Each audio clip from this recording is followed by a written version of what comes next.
ಪದಗಳ ಅರ್ಥ ಮತ್ತು ವಿವರಣೆ. ನೀವು ಕೇಳಿದ ಪದಗಳ ಅರ್ಥಗಳು ಇಲ್ಲಿವೆ.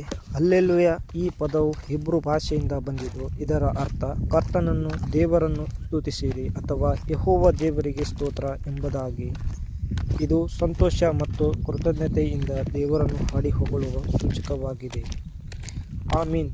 ಆಮೀನ್ ಈ ಪದದ ಅರ್ಥ ಹಾಗೆಯೇ ಆಗಲಿ ಅಥವಾ ನಿಜವಾಗಿ ಎಂದಾಗಿದೆ. ಇದನ್ನು ಪ್ರಾರ್ಥನೆಯ ಕೊನೆಯಲ್ಲಿ ಅಥವಾ ಒಂದು ಹೇಳಿಕೆಗೆ ಒಪ್ಪಿಗೆ ಸೂಚಿಸಲು ಬಳಸಲಾಗುತ್ತದೆ. ಇದು ದೇವರ ಆಶೀರ್ವಾದ ಅಥವಾ ಪ್ರಾರ್ಥನೆಯು ಈಡೇರಲಿ ಎಂಬ ಆಶಯವನ್ನು ವ್ಯಕ್ತಪಡಿಸುತ್ತದೆ.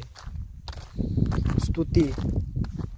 ಸ್ತುತಿ ಇದರ ಅರ್ಥ ಹೊಗಳಿಕೆ, ಪ್ರಶಂಸೆ, ಶ್ಲಾಘನೆ, ಕೊಂಡಾಟ ಎಂದಾಗಿದೆ. ಸಾಮಾನ್ಯವಾಗಿ ದೇವರನ್ನು ಅಥವಾ ಯಾವುದೇ ವ್ಯಕ್ತಿ ಅಥವಾ ವಿಷಯವನ್ನು ಹೊಗಳಲು, ಗುಣಗಾನ ಮಾಡಲು ಈ ಪದವನ್ನು ಬಳಸಲಾಗುತ್ತದೆ. ಇದು ಒಂದು ರೀತಿಯ ಪ್ರಾರ್ಥನೆಯೂ ಆಗಿರಬಹುದು.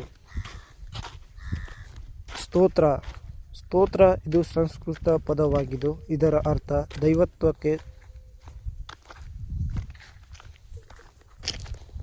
ಸಂಬೋಧಿಸಲಾದ ಸ್ತುತಿಗೀತೆ ಅಥವಾ ಪ್ರಾರ್ಥನೆ. ಇದು ದೇವರನ್ನು ಪೂಜಿಸಲು, ಆರಾಧಿಸಲು ಅಥವಾ ಆತನ ಗುಣಗಳನ್ನು ವರ್ಣಿಸಲು ಬಳಸುವ ಶ್ಲೋಕಗಳ ಅಥವಾ ಪದ್ಯಗಳ ಸಂಗ್ರಹವಾಗಿದೆ. ಸಾಮಾನ್ಯವಾಗಿ ಸ್ತುತಿ ಎನ್ನುವುದು ಒಂದು ಕ್ರಿಯೆಯಾದರೆ, ಸ್ತೋತ್ರ ಎನ್ನುವುದು ಆ ಸ್ತುತಿಗಾಗಿ ರಚಿತವಾದ ಪಠ್ಯ ಅಥವಾ ಕೃತಿ.